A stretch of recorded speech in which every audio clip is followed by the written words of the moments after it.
A reading from the book of Genesis, chapter 38.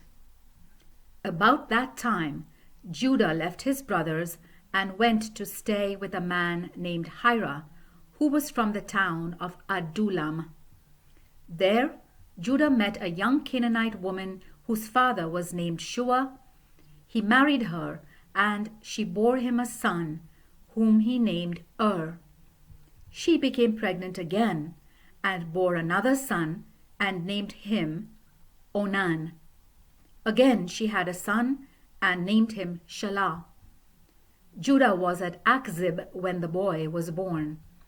For his first son Judah got a wife, whose name was Tamar. Er's conduct was evil, and it displeased the Lord, so the Lord killed him. Then Judah said to Er's brother Onan, "Go and sleep with your brother's widow. Fulfill your obligation to her as her husband's brother, so that your brother may have descendants."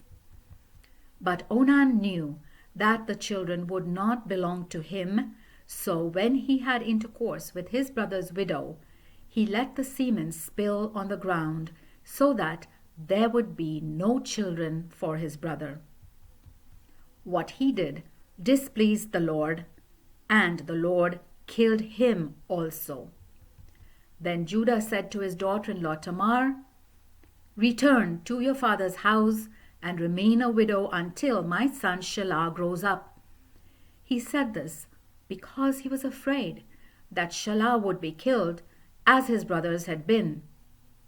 So Tamar went back home.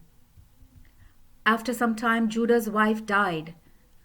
When he had finished the time of mourning, he and his friend Hira of Adullam went to Timnah, where his sheep were being sheared. Someone told Tamar that her father-in-law was going to Timnah to shear his sheep. So she changed from the widow's clothes she had been wearing, covered her face with a veil, and sat down at the entrance to Enaim, a town on the road to Timnah. As she well knew, Judah's youngest son, Shelah, was now grown up, and yet she had not been given to him in marriage. When Judah saw her, he thought that she was a prostitute because she had her face covered. He went over to her at the side of the road and said, "All right, how much do you charge?" He did not know that she was his daughter-in-law. She said, "What will you give me?" He answered, "I will send you a young goat from my flock." She said, "All right, if you will give me something to keep as a pledge until you send the goat." "What shall I give you as a pledge?" he asked. She answered, "Your seal with its cord and the walking stick you are carrying." He gave them to her. Then they had intercourse, and she became pregnant. Tamar went home, took off her veil, and put her widow's clothes back on. Judah sent his friend Hira to take the goat and get back from the woman the articles he had pledged, but Hira could not find her.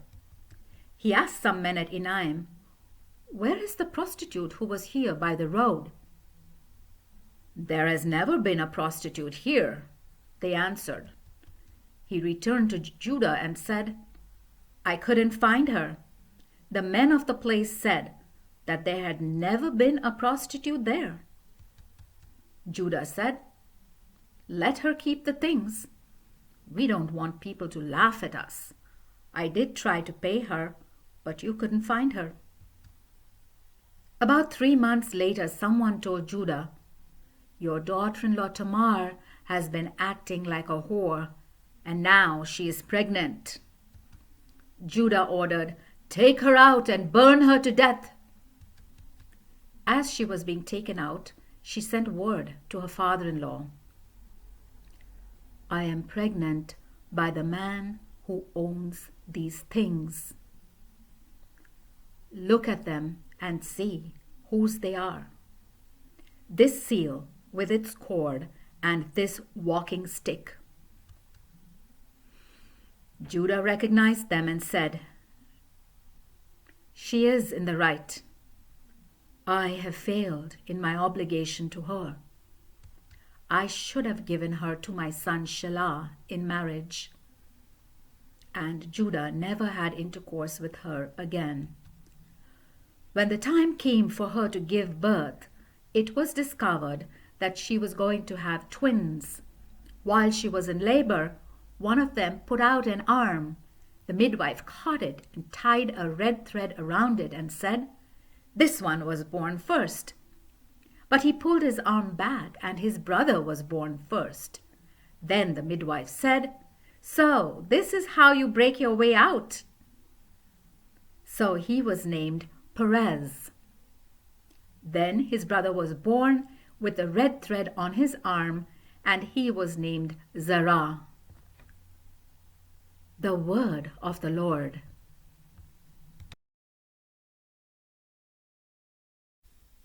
A reading from the book of Genesis, chapter 39. Now, the Ishmaelites had taken Joseph to Egypt and sold him to Potiphar, one of the king's officers, who was the captain of the palace guard. The Lord was with Joseph and made him successful. He lived in the house of his Egyptian master, who saw that the Lord was with Joseph and had made him successful in everything he did. Potiphar was pleased with him and made him his personal servant, so he put him in charge of his house and everything he owned. From then on, because of Joseph, the Lord blessed the household of the Egyptian and everything that he had in his house and in his fields. Potiphar turned over everything he had to the care of Joseph and did not concern himself with anything except the food he ate. Joseph was well built and good looking, and after a while, his master's wife began to desire Joseph and asked him to go to bed with her. He refused and said to her, "Look, my master does not have to concern himself with anything in the house because I am here. He has put me in charge of everything he has. I have as much authority in this house as he has, and he has not kept back anything from me except you. How then could I do such an immoral thing and sin against God?" Although she asked Joseph day after day, he would not go to bed with her. But one day, when Joseph went into the house to do his work, none of the house servants was there. She caught him by his robe and said, "Come to bed with me." But he escaped and ran outside, leaving his robe in her hand.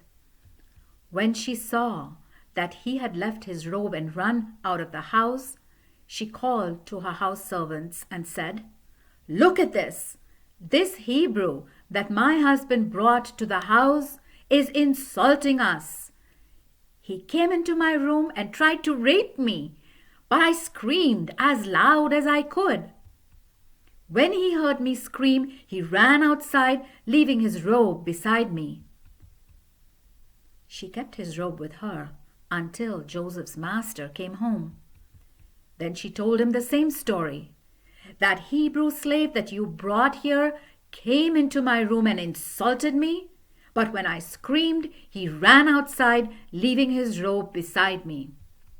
Joseph's master was furious and had Joseph arrested and put in the prison where the king's prisoners were kept, and there he stayed. But the Lord was with Joseph and blessed him, so that the jailer was pleased with him. He put Joseph in charge of all the other prisoners and made him responsible for everything that was done in the prison. The jailer did not have to look after anything for which Joseph was responsible, because the Lord was with Joseph and made him succeed in everything he did. The word of the Lord.